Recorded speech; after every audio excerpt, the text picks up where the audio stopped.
爺爺講故事。OK。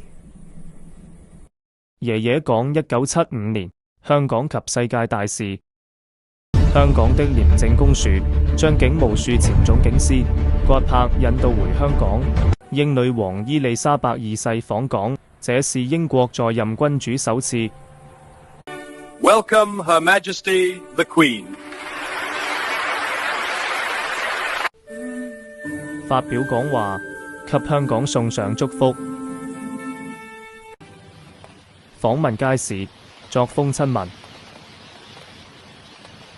國內鄧小平出任中共中央軍委副主席兼解放軍總參謀長。雜交水稻之父袁隆平培育出新品種，畝產500及後至700公斤。蔣介石在台北逝世，享年88歲。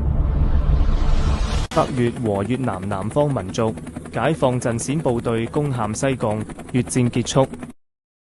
貨輪基南馬士基號載着3743名越南船民抵達香港水域，揭開困擾香港25年的越南船民問題的序幕。